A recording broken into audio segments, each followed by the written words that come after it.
Assalamualaikum adik-adik, apa kabarnya hari ini? Jumpa lagi bersama saya di Ayo Belajar Channel. Di sini kita akan belajar tentang materi-materi yang berkaitan dengan mata pelajaran IPA, khususnya untuk adik-adik yang bersekolah di tingkat SMP. Nah, sebelum masuk ke materi, jangan lupa tekan tombol subscribe, like, share, and comment. Dan yang tak kalah penting, jangan lupa adik-adik selalu aktifkan loncengnya supaya nanti adik-adik tidak ketinggalan informasi ketika kami mengupload video-video terbaru kami. Selamat belajar. Pada kesempatan kali ini kita akan membahas tentang sistem reproduksi manusia. Apa saja yang akan kita bahas? Langsung saja, yang pertama adalah organ reproduksi laki-laki. Organ reproduksi laki-laki terbagi menjadi dua, yaitu organ reproduksi bagian luar dan organ reproduksi bagian dalam. Organ reproduksi bagian luar yaitu organ reproduksi yang berada di luar tubuh atau yang bisa kita amati langsung, bisa kita lihat langsung dengan mata kita. Sementara organ reproduksi bagian dalam itu berada di dalam tubuh manusia, dalam tubuh laki-laki, dan tidak bisa kita amati secara langsung. Apa sajakah yang termasuk organ reproduksi luar dan dalam ini? Selanjutnya, organ reproduksi bagian luar itu terdiri dari satu, ada penis, yaitu bagian luar organ reproduksi laki-laki yang berfungsi sebagai saluran kencing dan saluran sperma. Nah, kemudian yang kedua itu ada skrotum, yaitu bagian seperti kantong yang di dalamnya terdapat testis. Skrotum ini berfungsi untuk menjaga suhu testis agar sesuai untuk produksi sperma. Nah, selanjutnya organ reproduksi bagian dalam itu terdiri dari testis. Testis itu tadi berfungsi untuk menghasilkan atau memproduksi sperma dan hormon testosteron. Hormon testosteron itu hormon yang menunjukkan adanya perubahan fisik kepada pria ketika dia mulai pubertas. Kemudian yang kedua ada saluran sperma yang terdiri dari 3 saluran, yaitu epididymis, vas deferens, dan uretra.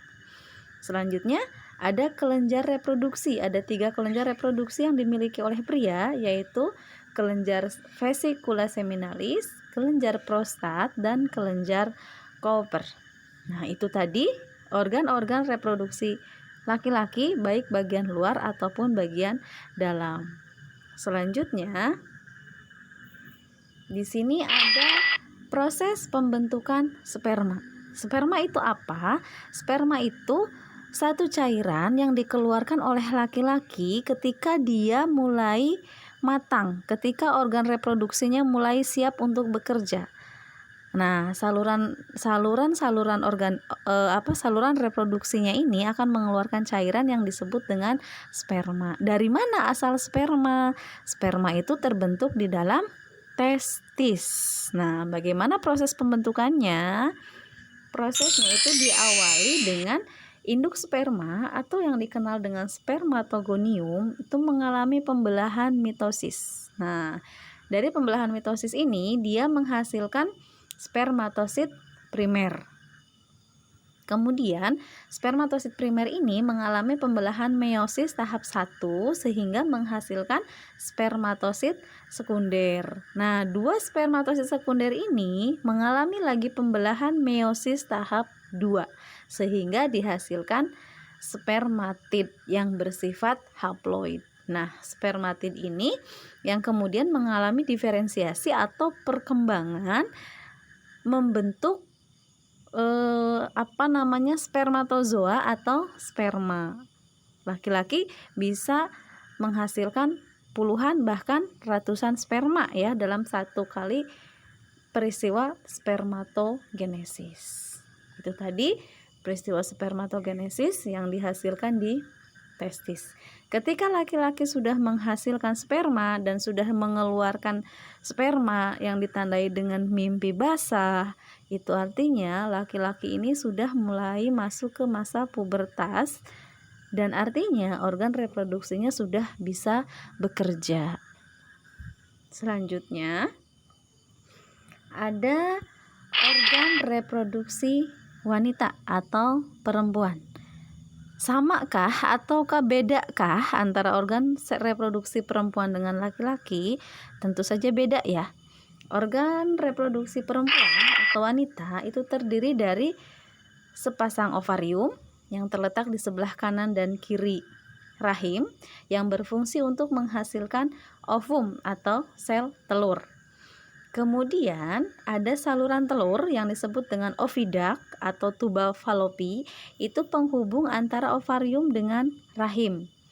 Nah, selanjutnya ada rahim. Rahim itu merupakan tempat untuk berkembangnya janin selama masa kehamilan. Dan terakhir ada vagina yang merupakan saluran untuk mengalirnya darah menstruasi dan sebagai saluran keluarnya bayi.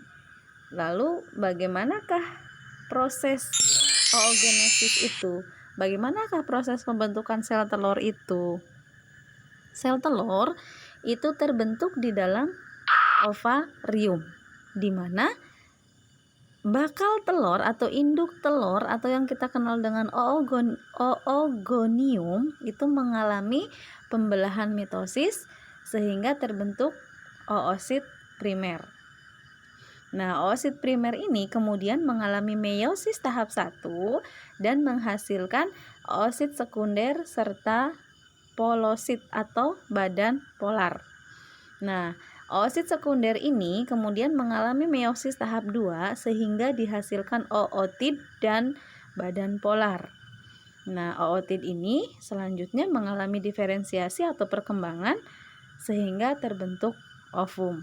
Dalam satu kali peristiwa oogenesis, perempuan atau wanita itu akan menghasilkan satu ovum yang berfungsi untuk reproduksi dan 3 badan polar. Jadi hanya satu ovum atau hanya satu sel telur yang berfungsi untuk proses reproduksi.